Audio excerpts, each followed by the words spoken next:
இல்ல சம்பந்தப்பட்ட எங்க பாருங்க, நீங்க நேத்து அந்த வழக்கில் சம்பந்தப்பட்ட நபர் உடனடியாக கைது செய்யப்பட்டார். அது நேற்று இல்ல, அந்த 1ஆம் தேதி கைது செய்யப்பட்டு விட்டார். 1ஆம் தேதி கைது செய்யப்பட்டு விட்டார். நீங்க சட்டமன்ற உறுப்பினர் மீது என்ன கம்ப்ளைண்ட்னா அவர்கிட்ட சொன்னேன்னு சொல்லியிருக்காங்க. சரி, அதற்காக நீங்க சட்டமன்ற உறுப்பினர் மீது என்ன நடக்கும்? அவர் எல்லாருக்கும் சொன்னதன் அடிப்படையில் நீங்க அந்த கம்ப்ளைண்ட் கொடுத்ததன் அடிப்படையில் உடனடியாக அவர் அந்த நபர் மீது கைது செய்யப்பட்டு அவங்களே கட்சியிலிருந்து அடிப்படை உறுப்பினர் நீக்கியாச்சு. ஒவ்வொரு நாளும் பலர் வந்து கட்சியில சேர்ந்துட்டு இருக்காங்க. ஆனால் யாராவது தவறு செய்தால் யாராக இருந்தாலும் எவ்வளவு உயரிய பதவியில் இருந்தாலும் இந்த அரசு முதல்வர் யாரையும் காப்பாற்ற மாட்டார். தவறு செய்த நபர்கள் காப்பாற்ற மாட்டாங்க.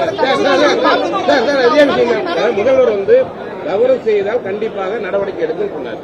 ஏற்கனவே கேஸ் என்ன டிலே நீங்க சொல்லியிருக்கீங்க, ஆளுநர் மாளிகையில அந்த தேக்கறது வேற மற்ற கேஸ் எவ்வளவோ இருக்கு. இல்ல, நாங்க எந்த காலதாமம் பண்ணவில்லை. ஏன்னா யாராவது முன்னாள் எம்எல்ஏக்கள் இல்ல முன்னாள் அமைச்சர்கள் இல்ல எம்எல்ஏ யார் மேலேயானாலும் 17 எப்படி நீங்க வந்து கவர்னருக்கு போகும். இதுவரை 2 பேருக்கு வந்து திரு அனிதா ராதாகிருஷ்ணன் அவர்கள் மேலேயும் திரு செந்தில் பாலாஜி அவர்கள் மேலேயும் 10 நாள் ஆச்சு, 2 வாரத்துக்கு மேல ஆச்சு.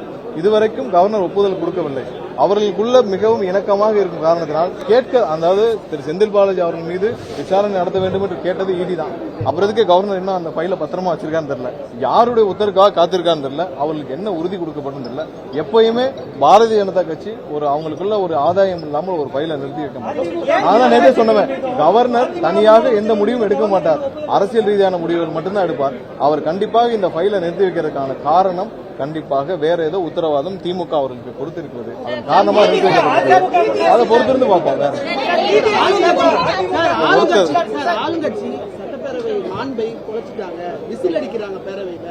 அதாவது சட்டசபையில் எவ்வளவு கேவலமாக திமுக உறுப்பினர் நடந்து கொண்டாலும் தெரியும். இன்னைக்கு வந்து கட்டுப்பாடற்ற கூட்டம் எங்களை பார்த்து சொன்னோம்னா எங்களுடைய தலைவர் சொன்னவுடன் கட்டுப்பாடோடு எல்லாரும் உட்காந்து சபையில் உட்காந்துருக்கோம். கட்டுப்பாடு இல்லாமல் எப்படி முகபாவனை என்ன ஓயின்னு எல்லாம் கட்டிட்டு இருக்காங்க. எல்லாரும் வந்து சட்டசபை ஒழுங்காக நடக்க வேண்டும், மக்களுக்கு நல்லது செய்ய வேண்டும், என்ன செய்ய வேண்டும் என்று ஆளுங்கட்சியை சேர்ந்த அனைத்து எம்எல்ஏக்களும் எங்களுடைய அமைச்சர்கள் கூட்டணி சார்ந்த அனைத்து கட்சிகளும் அமைதியாக இருக்கிறாங்க. ஏன் அதிமுக இருந்தாலும் அமைதியாக இருந்தாங்க. இவர்கள் மட்டும் பார்ட்டி ஃபண்ட் ஒரு கோவம் வந்துருச்சு.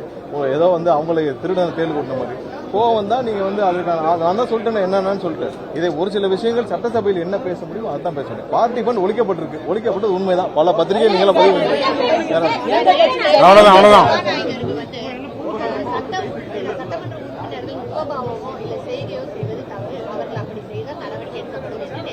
ஆமா,